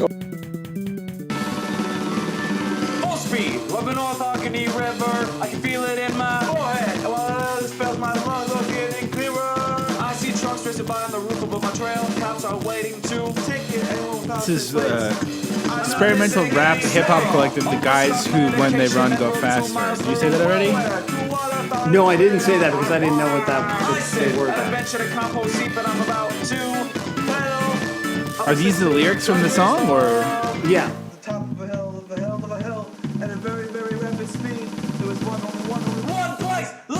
At the top of a hill, a very high speed, no way to go back down. Down.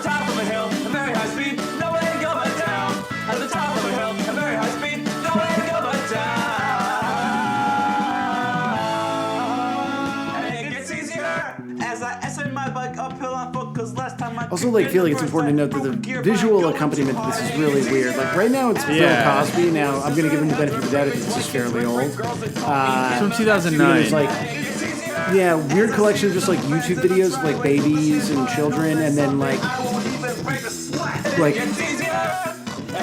Bond music industry like hanging out backstage. It's like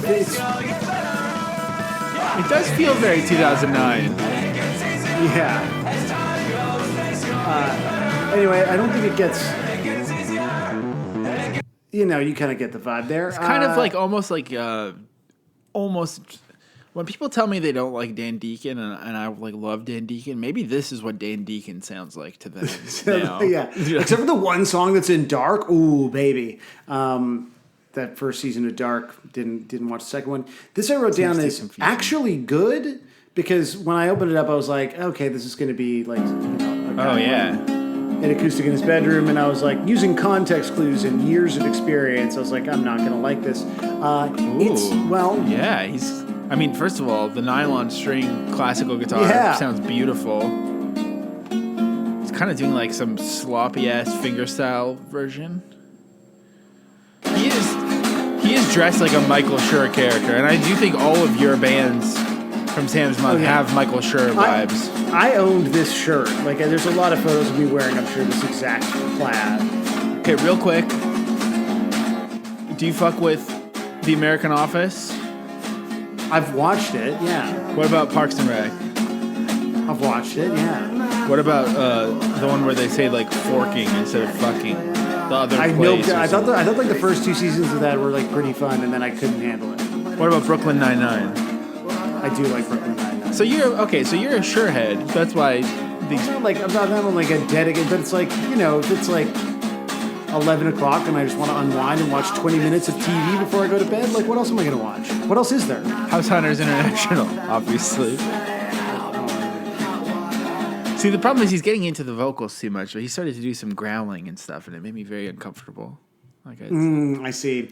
Well, that's it for covers of Bike 123. Now, when I told you, hey, I think I want to do this song, but there's kind of no covers, and you were like, it's called Bike 123. I think you could find some YouTube videos, and I was like, it's not your month. I'm not watching people testing their bikes. And so instead, what I am going to do is we are going to watch a few Bomb the Music Industry covering things live, because to me, this was always, like I said, the most electrifying thing about watching this band. There was a point where I remember, and I've talked to Eric about this before. I actually don't think we talked about it in the guest spot, where I was like, I feel like Bomb are like our scene, our moments, like replacements, and that you would have like this incredible band one night and like just the drunkest, most horrible band the next night. But a part of that was this sort of Modest was like as well. Modest was like that, in the late 90s, early 2000s. And so I was just, one of the things about watching them was, again, they'd be in the middle of a set playing for like whatever, hundreds of people, and they'd just start like learning My Own Worst Enemy kind of on the spot, or they would start, just like workshopping their way through Hey Jealousy, or like some fucking Offspring song. And so we're just going to watch, like, and it's hard to find a ton of those. But here, I have a quick question. When was Bomb, the music industry, at their peak as a group?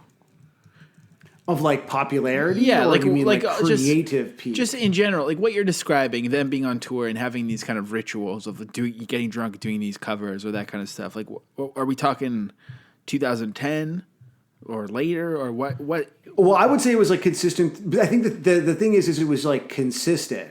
So like the way that they were when it was like just sort of like a very loose collective in 2007 was like the exact same way that they were when they were like a more kind of like consistent band, and it was like 2014. So like for that entire duration, like it never got more professional. Like it was always them trying to amuse themselves. And I think that was that always like kind of came through. Because I remember like being a music writer and covering more like indie leaning shit later, and that was like everyone's favorite thing to talk about with Mac DeMarco and his band. So they would always break into like faux ironic covers, and I know there was word that Mac DeMarco kind of got that idea from this guy Travis Bretzer, who was another kind of unsung indie star from Edmonton, and he would do that all the time. And I just think it's really funny that around the late 2000s, early 2010s, that it was like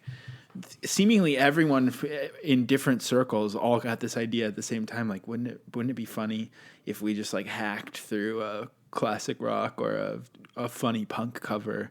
And I wonder, what do people? I don't feel like people don't still do that now, do they? I haven't seen a band do this in a long time. But it was definitely a thing going to the right shows. In the 2010s. Yeah. It was definitely like a thing. There's another one on the tip of my tongue that was doing it, but yeah, I don't know.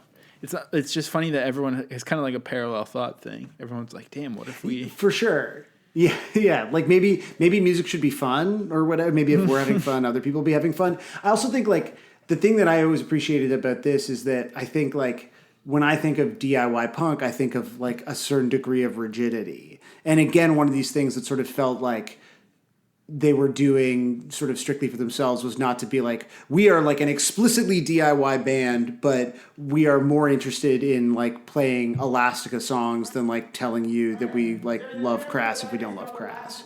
And so here they are covering Connection by Elastica. Now, admittedly, it sounds like there's been some programming here, and I think Jeff is talking about how they learned this today, so I think they did this kind of day of to amuse themselves.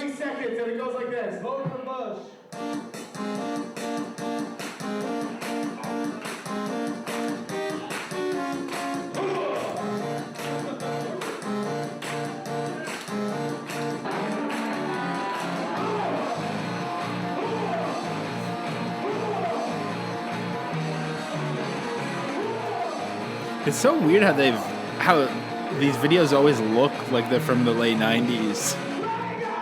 Even right, somehow this room looks like it is. All right, here they are playing Why Bother with Mikey Erg at Fest 9.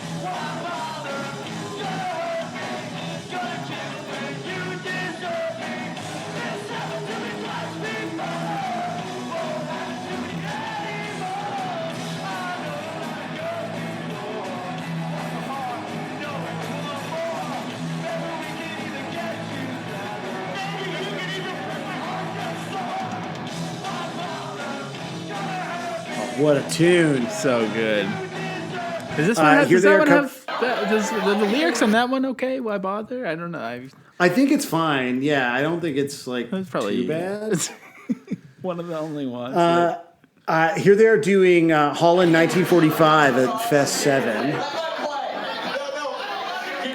Are you able to like name different fests? Can you like know which fest is which by the number alone? Like as in... Like if I said who played yeah, Fest 8. I know by the number, Fest 7 is Fest... Well, yeah, because Fest 7 is the first fest I went to. Okay. And so what if I said who played at Fest 5? Would you be able to do it? No, I don't know. Could you pass the Fest quiz? I can't pass the Fest quiz. I know you're thinking we are just dripping with professionalism. So Bomb the Music Industry is also like a very drunk band, though. There was like, yes. Yeah.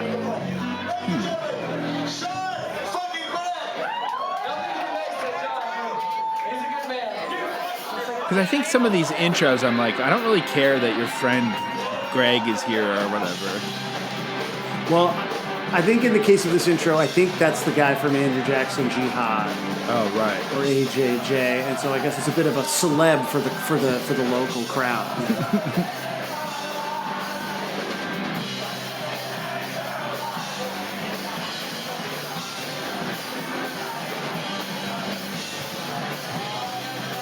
Yeah, how do we feel about Neutral Milk Hotel these days? I mean, I know how I feel, but I don't know. I think everyone seems to like it still, probably. I feel like Neutral Milk Hotel is like the start of something that of indie music that's not my kind of thing. I feel like that's the beginning of it, not being slops enough and being too like top heady. Top, getting that top end. Here they're covering Tough Guy by the Beastie Boys.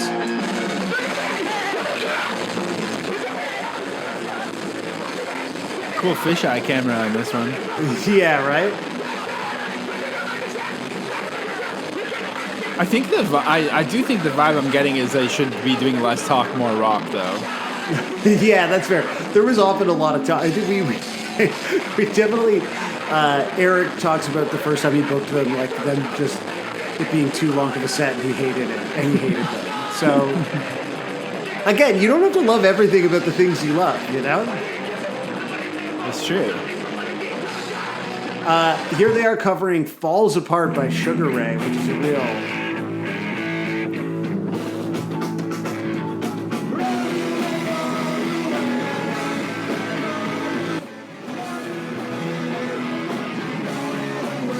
I don't even know this song.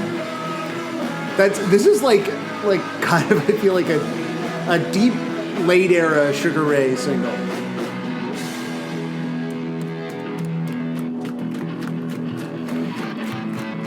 Okay, and maybe we'll finish off here.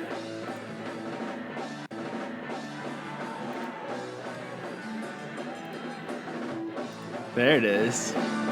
Yeah. I haven't heard most of these songs since we stopped the pod. Oh, no, this has too much zoomies again. There's so much zoomies. Oh, my God. It's like... Everyone drinks so much cheap beer, but then it has the effect on them like they've just had a sour candy. They're just running around. All right, well, the zoomies continue from there. I've got there's a few more, but I feel like that's actually the right. I want to finish there. Josiah, how do you feel about the song "Bike Test 1 2 3" by the band Bomb Music Industry? You know, I think we've got, much like the band's name, we've gone out with a bit of a bang in that I kind of didn't hate it that much. So Sam's Month ends with huge victory for me. I was able to stomach it. It was pretty good all around. Could just tone down some of the eye contact and the talking. I think it could be, I think they could really be a good band if they just did some of that stuff. So hopefully they'll figure it out. And Sam's Month has been a blast. I've really loved it. It's been so fun to sit in the back seat and just be sort of fed your song grapes as you dangle them over me like your king that I am. So I've loved it. I can't wait for April to get very political on here. And yes. that's my. What about you? How was it having your? I do think Sam's Month was different than Road to the Fest, and someone had said that it was similar to Junebreaker was like Sam's Month. I don't think it was though, because I think this was more. Well, I don't know though. Do you think that you did songs still that you knew would be funny for me to dunk on? Like, is there stuff missing that we didn't do that was too middle of the road? Or not middle of the road, so, yeah, because it's not like I don't, if Japandroids came to Toronto next week, I wouldn't go. So it's not like we really were covering, my favorite bands, but I do feel like it was fun to talk about these things. But I still if I were at a Japandroids show and we heard House That Heaven Built, my shirt's coming off. If me and you were there together, I'm looking people in the eye. Oh yeah. Yeah. Wow.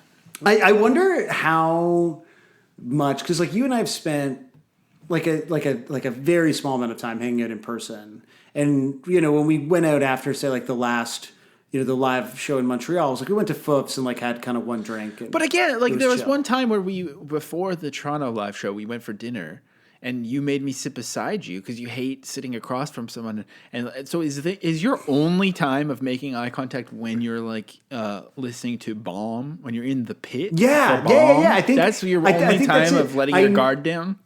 Yeah, I think I need the sort of intermediary of that sort of shared experience that we're all. So it's not only this sort of comfort emblem to know that you could still be a good DIY person, but there's another layer of this comfort where it allows you to express your emotions, much like it's sports basically to you. Yeah, exactly.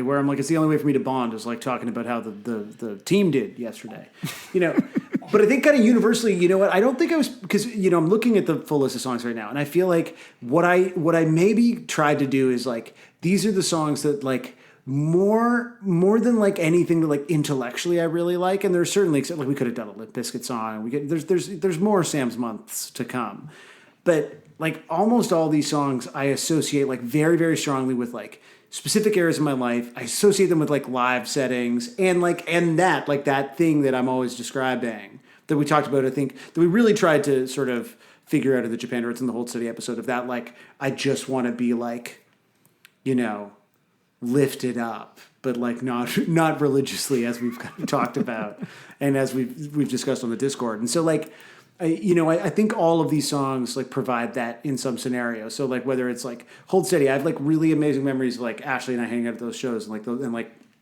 just having like a great and like kind of a wild time. And when I think about the Ataris, it's like high school. And I think about Weaker Than stuff like that other kind of early high school moment. And when I think about Bomb, it's like, you know, I mean, we didn't even fucking talk about this, but Eric, who's the guest this week, like his wedding, the reception was a show at Asbury Lanes where like Bomb headlined, and it was like fucking insane. Like, and there's like beautiful photos of like me and all of my friends, like the people that I love the most that I like I'm still friends with, like in the pit, all like screaming at each other. You know, it's like me and it's Ashley and it's Nicole and Justin. Like we're all just like Claire, like everyone's fucking yelling at each other, and you're like, and that's and I think all of these songs have in some way demonstrated like that feeling that I am always like questing after. And maybe Bomb's just like the most recent incarnation of that feeling and connects me to the people that are like, because with the Ataris, it's like that connects me to people that are maybe less in my life these days, or like, you know, same thing with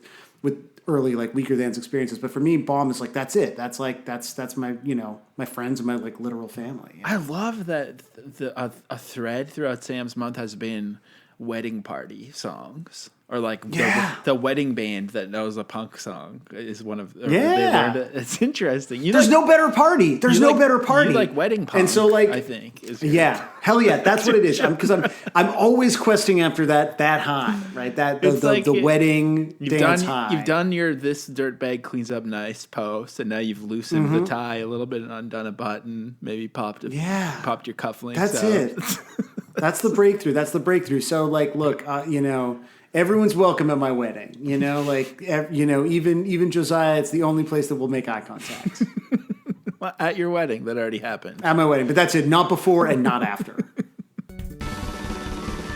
Full speed, love the North Arcany River, I can feel it in my forehead. A lot of this spells my lungs are getting clearer. I see trucks racing by on the roof above my trail. Cops are waiting to take it, everyone cops their plates. I'm not missing anything. Joining us now, Eric Solomon from O Pioneers, Eric Solomon from Tiny Empires, Eric Solomon from Night Owls Print Shop, Eric Solomon. I can't believe you forgot. You forgot the name of my company. No. I did. I know the name of your company. I was pausing because I was trying to think if I knew any of the names of your other bands, and I realized that was where I was like, no, you do have a band that was good, and you sent us the demo, and it was great. Kind of a yelpier singer, you know. Oh yeah. What was that? What was that band called? What was that was Fight Me. That's right. Eric Solomon from Fight Me. Eric Solomon, welcome to the podcast. Have I named everything? Have we covered ourselves off? I think so. I don't have a very extensive background there. I feel like that was a pretty good CV that we just listed. Well, thanks. I mean, most of it is just in a brief period of time, you know? Right. That's true. Well, like everyone, we are perennially living in our 20s. And that's why we're talking about the band Bomb the Music Industry today. Perfect. Eric, you were the only choice for this episode. Well, thanks. Mostly because I think you have also harassed me about the podcast before, even though what I like about you is you're like, what the fuck, man, why am I not on the podcast? But like, you don't listen to the podcast, which I wouldn't if I were you. No, but I want to make that really clear. I think it is a sickness if anyone I know listens to this, and that's real.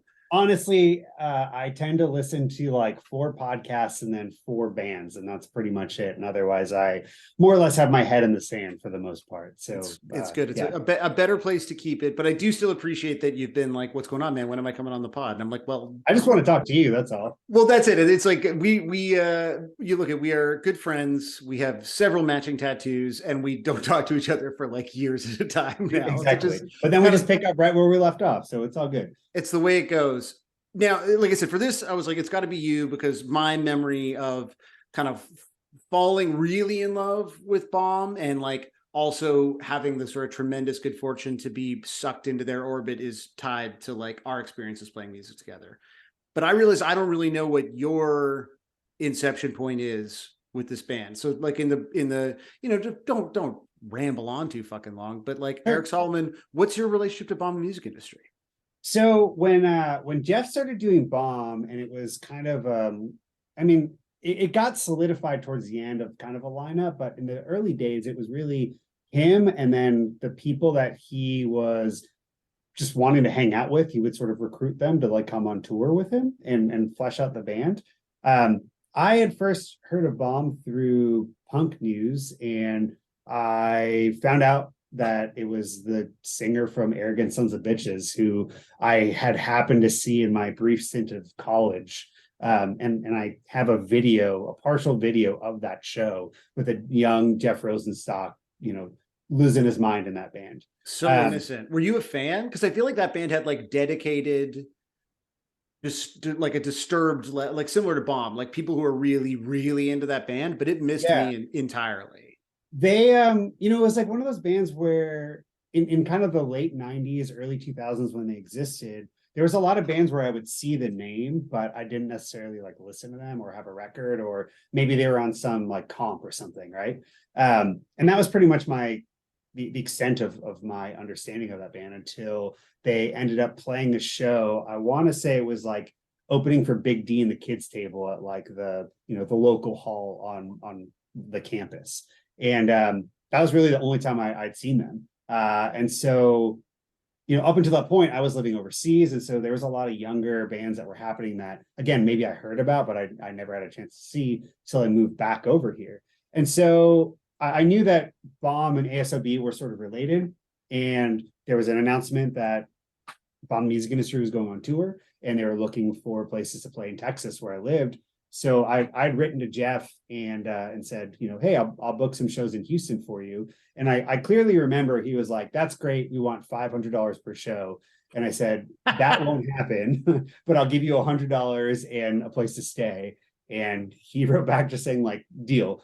And we booked 2 shows in Houston for them, like, because Houston is a massive, massive city. And so the first show was like at a VFW hall. And I remember being super, super annoyed with them because like they were really, really late. And which as I sort of got to know them, that was sort of the deal. They were really late. And then when they played, it just seemed like I think that they ended up, quote unquote, like headlining the show. And when they did, they just played for like 2.5 hours and just like fucked around a bunch. Yes. And I remember again being like very annoyed with that. Yeah. And then they came up to my parents' house. They stayed the night and we talked a bunch. And then I remember Jeff rode with me to the next show. And Pioneers was like playing both of these shows at that time. And we talked a lot and talked about me seeing them, a couple years prior at that college show, and just how we have a lot of like mutual friends, weirdly enough. And that was probably 2005. And so that was sort of my intro to Bomb Music Industry. And then I'm fairly certain that my wife and I booked every Bomb Music Industry show in Houston, and a lot of the other ones in like Austin, San Antonio, and Dallas. So how soon after this kind of fateful meeting where you decided they were extremely annoying and unprofessional did you put out the Pioneers Bomb split? I don't really remember. I want to say it was like 2008, 2009 when that split came out. So it was a couple of years of us being friends. But that split originally was like recorded and supposed to be a split with Big Problems. And then a bunch of weird stuff kind of happened between us. And, I was definitely... You got to spill the tea, man. It was mainly on me. I definitely... That sounds about right. Yeah, it does. There was like some weird stuff. Like we recorded it in Gainesville at Golden Tone. I think that's what it's called, where like a lot of the No Idea stuff was recorded. And basically like Big Problems did all their stuff in a day, and then we did ours the next day. And so we were hanging out, but it was like becoming very clear, even those in that like 2 or 3 days we were with them, that they were on like a different trajectory than we were. And I was young and a punk purist, and quite honestly I felt like they were cool guying us a little bit. I mean, there was even a conversation from their bass player that was like, I wonder if there's like a way that like we can just figure out like which band sells more and then figure out how to like make sure that that band gets paid more. And I was like, yes, that's a little weird, right? And so there's a lot of weird things like that were happening in it was mainly with like Derek, their bass player, which I think everyone sort of who knows that band knows he was a little bit of a little different than the rest of us. And I definitely like reacted poorly to it, but it just over the course of time, that communication kind of broke down, that friendship broke down. And we had these songs that we were at the time pretty proud of. And Pioneers had a habit of just asking bands we like to do splits with us. And Jeff said, yeah. And I think he kind of regretted it for a little bit, but, or like even leading up to it, like regretted that he had said yes. And yeah, it was wild. Like when that record came out, we did some shows. It was just Jeff solo. I think we did 3 or 4 shows on the East Coast, and those shows were crazy. And we had just gotten the 10 inches in from Asbestos, and we did them in a million different colorways. And I remember just like there would be 4 people at the show, and we would still somehow have like a $400 merch night just because they're buying every variation of that 10 inch. What was the moment for you that you realized that Bomb was good? Because I can picture the sort of show that you're describing, and you and I have talked a lot about this. Like there were good nights and there were bad nights, and a 2.5-hour jam sesh. Like sounds like a bit of an off night. With Bomb music industry was a pretty common night. We'll say. That's the thing. Yeah. Not out of the ordinary. And so, do you remember when it really clicked for you? I mean, I think leading up to those first shows, I would listen to a lot of the solo stuff, and I'm really bad with like the early records and the song names, but I remember it starting to click and thinking it was really cool that Jeff was sort of doing all this by himself, and that it was or all the recordings by himself, or bringing in friends and making it like a collective of sorts. Like that was really appealing to me. Just because in Texas I had no friends, and I still don't have very many. So it just seemed like really cool. And what they were trying to do was so different and unique, just like, not even in the songwriting, but just like their approach. Like they weren't selling merch, and it was just like this, we want to do this for like the pure love of doing it. And I thought that was like really cool. I remember being in Atlanta and Jeff calling me and telling me that they were going to put out a record on Asian Man.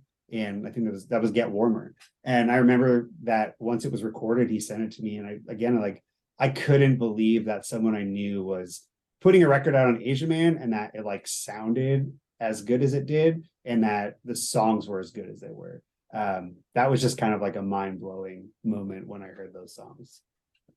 Talking about kind of the way that they approached being in a band, I mean, I think that's for a lot of people like part of the attraction of this band, like the songs, like in the way that they sound, and there's all these other elements.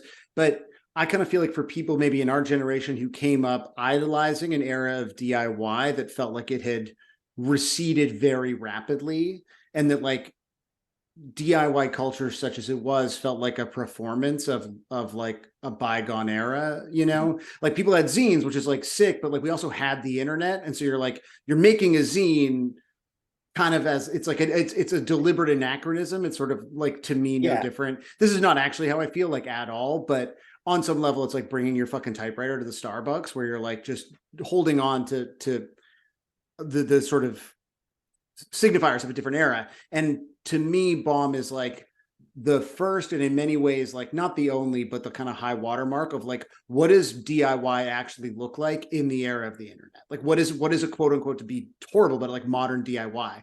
Do you like, I guess. Yeah, I think that's a great way to explain it in a way, because it's like, you have to remember at the same time, like, a lot of the folk punk stuff was happening, like, and even like a lot of kind of like hardcore stuff had their own scene that was similar. And this just felt like a way where it was like, stop taking everything like so seriously, like music is meant to be fun. And I remember like times where people would just bring their own instruments to the show, and like Jeff would have them come and play songs with Bomb. And that was like always cool. There'd be other times too, where like they would have friends in different parts of the country, and they would just sort of kidnap them for like a long week to like come and play music on a show. And that, it just made it like really fun. And it wasn't it wasn't pretentious and it wasn't like precious. And I think that's something that's always amazed me about all of Jeff's bands and what Jeff has done with Bomb. And then after that is like, the songs are like so good and so technically like proficient and played, but there's like room for like silliness in them in a way that makes it so it's like, it's captivating. It sort of relives that moment you were talking about where people are like chasing stuff that was in the 80s and the 90s. Like, you don't know what's going to happen at a Jeff show, whether it's Bomb or like even now the solo stuff. Like, there's this like excitement because, especially if someone like me has seen him so many times in so many different stages of his career, you never know what is going to happen in the best possible way. Yeah, I feel like, you've definitely seen Bomb more than me, but I feel like 80 to 90% of my own live experiences with Bomb have happened with you. Yeah. And I have seen them be like unbelievably tight, where the fact that they were this group of like extremely technically talented musicians was like front and center. And you were like, holy fuck, this band is unbelievably tight. And I have seen them a day later be like the absolute worst live band I've ever seen in my entire life. Yeah. Do you have any particular memories of them being like very great or like very fucking terrible? Tons. So like, yeah, that's all of them. I think that, I remember seeing them play I Don't Love You Anymore for the very first time. And it was before that record came out, and it was in a pizza parlor in San Antonio. And like, my recollection is that they had just like, maybe Jeff had just finished writing the song and they're like, no, we're going to play it. And like, I don't think half the band knew it. And so they're just sort of improvising it. And I'm sure there's videos of it, but there's like the very famous, like, I think it's Fest 7 at the Kickstand, maybe it's Fest 8, where like, they're almost all completely too drunk to play. And it's like, they had different drummers jump in because Mike Costa, their drummer, just like was like throwing up in the corner. And like Scott Heisel jumped in and played for like 3 or 4 songs. And like, he was the only sober person on stage. Like, right. You need a straight edge journalist to get up on stage. Yeah. And then I'm trying to think, I mean, the last shows, of course, so that those are like key in my mind of just like that band sort of personified, but they were so on those like 2 nights, but it still had that air of like something dangerous is going to happen and something's going to get fucked up. I mean, even there was a point, I don't remember exactly what happened. I know it involved like Tony Godino like tripping over something, and in the middle of like Jeff singing a part where it was like him and a guitar only, like he just stopped and like looked around and was like, what happened? Like, in front of us, like 1,200 people, and all of us are on side stage are just cracking up because like someone just tripped and it made a loud noise, and instead of like just going on with the show, he just stopped it to be like, hey, what was that? Like, what are your memories of that final show? Because obviously that's like a big moment for a lot of us, Yeah, it was like bittersweet, it was the type of thing where like all good things like had to come to an end pretty much. And I think that they were very much at this point where, not that they ever compromised anything that they sort of stood for, but I think it was becoming more and more difficult to hold true to like the standards and values that they needed to and like exceed in that band. I know a lot of like internal stuff that was going on, and I also probably like looked at things a little bit differently than most, but it just seemed like it was a natural progression for like that to sort of end and for it to like move on. But what really struck me is like, even leading up to that, just like people that were there were like, they like loved that band. And I mean, and I'm included in that, but it was so much fun to see so many people that I met throughout the years from all over the world, just like in one place, kind of celebrating people that rightfully deserve to be celebrated. Yeah, I mean, I was looking at the set list from those shows, mostly because I actually wasn't really sure what song to do. And we're doing Bike Test this week. Because I was like, Bike Test, just to me, I was like, that's when, because I got into the Around Get Warmer. So I was like, that's the era that I wanted to focus on. But I wanted to like make sure that I wasn't like whiffing too hard. I was like, Bike Test is kind of a hit, right? I was like, did they play it at the last show? And I looked at it, I was like, oh, they did. I was like, no, they played every single song of that last show. Like that, how long did they play for? Because it's 2 I feel like it had to be like 2 hours every night. And I know they recorded it, but like in typical Bond fashion, like something happened and it got all fucked up. And I think that they're still trying to work on it. But truly, probably one of the most memorable things about that show is the show finishing and all of the Toronto crew having to rush to the hotel to watch Drake on Saturday Night Live. Very important. It's a very important moment for us. And you all just being like, we're in New York. He's in New York. It's like we're hanging out together. Yeah, exactly. It's that's the big takeaway from the Bomb Music Industry show. There's still comments, like if I scroll back far enough on like my Instagram to the era of like posting things to Instagram, there's photos of us hanging out in our hotel room and Christine, Jeff's wife, in the comments being like, what are you doing? Come to the show. And we're like, why would we go to the show? Andrew Jackson Jihad is playing and none of us give a fucking shit. Like we're here, we're hanging out in the hotel room drinking like bags of margaritas. And making sure that we see Drake. Like it's, you got to have priorities in your life. Like you can't just be wholly dedicated to some punk band. Yeah, I get it. And like that show too, again, it speaks, I think, to the strength of everyone in that band, because everyone is such like proficient musicians and so talented. And again, a very like rare exception to a band in that genre, sort of, I don't even know what genre they are anymore, but like making it just, it work and things like Turning on a Dime. But I always felt like there was a sense, and even now, like, I'm very good friends with Jeff as you are, like, there's this like sense of wonder that he has that just sort of like, it makes it that much more special, because you know that everything is coming from this place of like, oh, this is like fun and exciting. And it was very much that case with Bomb Music Industry. Nothing was ever like written or done in a way where you questioned it. You just always looked at it and said, yeah, that makes sense. That completely weird thing that no one else has ever really combined before, like this works, and it makes sense because this is something that they felt they wanted to do. And I feel like it was so obvious that was where everything came from, that it was really interesting to me at the time, where it felt like this was a band that was so fucking popular in this very, very insular world, like this really specific universe that they had kind of built and that they were a part of.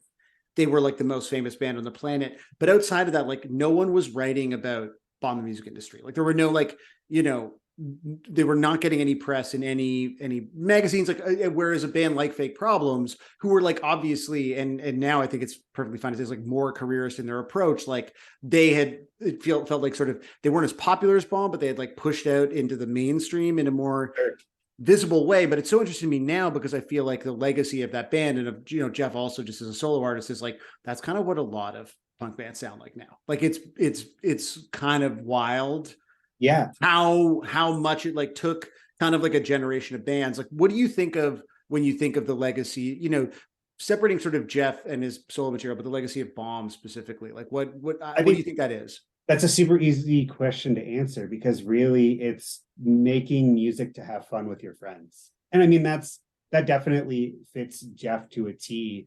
But that band specifically, I just remember, again, like people would show up with like saxophones or trombones or even guitars, and they'd be like, all right, what song you want to play?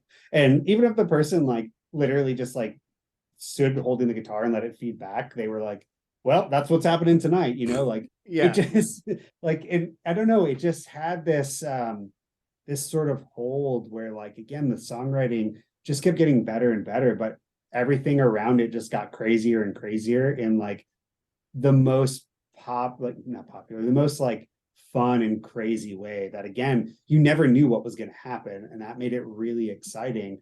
But then that excitement was anchored in the fact that like those songs were just so good and just kept getting better.